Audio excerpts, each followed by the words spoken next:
Hi you guys, I hope you all are having a great day. Don't forget to subscribe and all the links will be down below. So I'm doing a quick review and demo of the new Cover FX Custom Cover Drops. It comes in a box like this. I don't know if you can see it, and this is what the dropper looks like. I have mine in the shade N25. I may be exchanging it for N30 because summer is coming up and this is pretty light. But I'm going to do a quick review on it. And a lot of these videos I've looked up online before buying this, they're all sponsored. This video is not sponsored, as you guys should know, because I barely have any subscribers, so no company is going to fork over money for me since I don't have as big of an impact as another artist with like a million subscribers would have. So yeah. So for packaging, it just comes in the box and it comes in a dropper like this. After you shake it, it looks like this. I really hope it's in focus. I have it on manual focus, so we'll see. Anyway, that's what it comes in. I find it very convenient because you can drop, and the drops are pretty small. They don't come in large. And the only thing, though, is if this is not closed all the way and you knock it down, a lot of your foundation could spill out, or pure pigment, I guess, because this isn't foundation. But other than that, I like the concept of the packaging. For colors, this comes in 25 shades. The lightest shade is N10, which matches around an N15 in MAC. Some people can get away with it depending on their undertone, but if you are anywhere between like NW or NC 5 to 10, even a little, some of the 15, the lightest color might be like still a little bit on the undertone side. So if you're really pale and you get like the P for the pink or the G for the golden, which is a yellow undertone, it may not match you, and it goes pretty dark too. So if you're looking to make your foundation lighter or darker according to the season, this helps with that too. For wear time, depending on what you mix it in. When I mix it in with my foundation, it's however long the foundation. But like for moisturizer, I see it does not last as long because moisturizer, is very oily in itself. Even when it's oil-free, it's supposed to moisturize. And I have very oily skin, so it does not last as long with me when I'm using moisturizer. But primers and other mattifying stuff for my oily skin, this works a lot better with for, prolonging the I say I would get about 10 hours, 8 to 10 hours out of this with a foundation, where I could probably get about 5 with a moisturizer, but it depends on what you mix it in with. For consistency, this is very liquidy. It slides around a lot on the hand, very loose like water, because it is not foundation. Again, you are supposed to mix it in. You can wear this by yourself, but I would not do that myself. It's up to you. Other and personal, there's no smell to this, but for skin-wise, this is applied best with a beauty blender. Fingers and brushes come out so streaky. Doesn't matter the brand of brush I use, fingers, whatever the case is, it comes out very streaky unless I use a beauty blender or a wet sponge, any sponge, Real Technique sponge, whatever it is. That comes out a lot better with this than my fingers. And I would say if you have a lot of big dry patches, this will not work for you. But it is not dewy and it's not matte. It looks more like skin. So if you're really oily, you will have to set it. If you're dry, you should be good to go. So now, the last thing I want to say about this, I did post a review on Makeup Alley. What this product does is it's able to mix in with anything else, and the particles in it are supposed to take over what you mix in. For example, if I applied this with a moisturizer, I put the moisturizer, I do a couple of drops, and I apply it on my face. The minute I mix it in, the particles are supposed to mesh together and completely takes over the moisturizer. I have not used it with oil because I do not use oil on my skin because I am oily myself. I have used a moisturizer. It is not working with the moisturizer I am using, but primer-wise, it has been working with my primer. I prefer more coverage, so I always add it into a foundation. And I don't know if I'll repurchase this unless I can get more use out of it.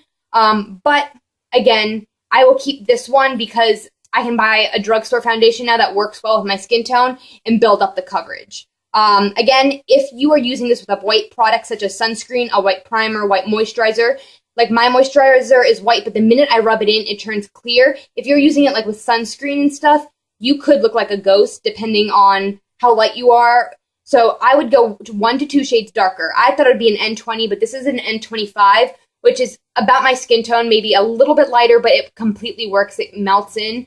But when I use it with my, sunscreen or whatever the case is, I will have to go darker because it will make me look more white than I am. So now I'm going to insert the demo. Okay, as you can see here, half of my face, this cheek right here has, I have taken my makeup off with just a makeup remover wipe, and this face is done. Now you can probably see the shading of my acne because you cannot get rid of bumps. You can only cover them. So I'm going to be using my Estee Lauder Double Wear Foundation. I'm going to be using the Cover FX Custom Cover Drops in N25, my oil-free Neutrogena Moisturizer, and my POREfessional by Benefit, and yes, I have a sample size. I have 4 of these rather than purchasing the full size. So, let's get into this. I'm going to show you what it looks like using a foundation. So first, I'm going to pump some on the back of my hand. I'm just going to use this much because this is just my regular foundation because I only have this area. You're going to shake this up really well because otherwise it comes out lumpy. And then on the back of my hand, 1, 2, 3, 4. And you can add this right in and mix it in, but I wanted to show you guys. So you can kind of see the colors already. And just like that, I just dot it on my face, just like this. And right now, my face is really bad. I've been breaking out a lot. So I just dot it on. As you can see, I take my beauty blender, and I just pump it in.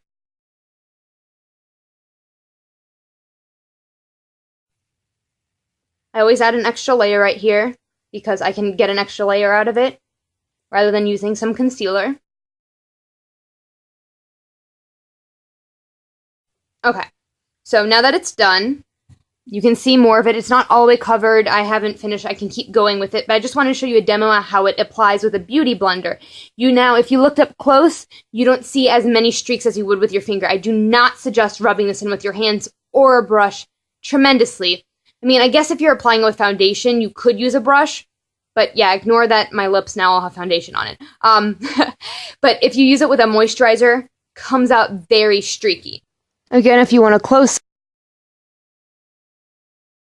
it covers up things pretty well, just, again, the bumps. So I took off the back of my hand. I actually have calligraphy from my friend's pen that's still there. So now I'm going to take a pump of my moisturizer. As you can see, very white. Now you're going to take the Cover FX drop. I just did 3 for this because that's all I needed to do. 1 rub, and you can see it takes over. Now this, when you apply it on the face, comes out very streaky, as you can see. And look, it has turned a little bit whiter because of it. But I don't know what it is about it, but it just, I don't know if you can even see the streakiness of it. It's a lot more streakier than it would be with a foundation. I think it's just my moisturizer. I'm not sure, but that bothers me a lot that it does that. I don't know, it's probably just me. So, for the primer, took that amount on it. Gonna add drops. Okay. As you can see, it looks very similar. Now, if you know the POREfessional, you know it's very thick, kind of greasy-like, and it's still, you still feel that slip, but it does not come out as streaky and makes this very mattifying. As you can see, it holds on together really well. It's not as loose. It feels more tight. So if you do have dry skin, I do not suggest using this because this will feel like a mask on your face. But anything else, that's what that looks like. And I don't know, overall, I would give this probably about a 7 out of 10 or 8 out of 10. I'm not sure which one yet. And I would give this that one because I feel like good idea, good content. It may not work for everyone, which is understandable, but I feel like, I don't know, could work a little bit better. So for me, I don't know if it's going to be enough to make me want to repurchase it or not, but we'll see. So I hope you guys all have a great day. And again, don't forget to subscribe to my channel.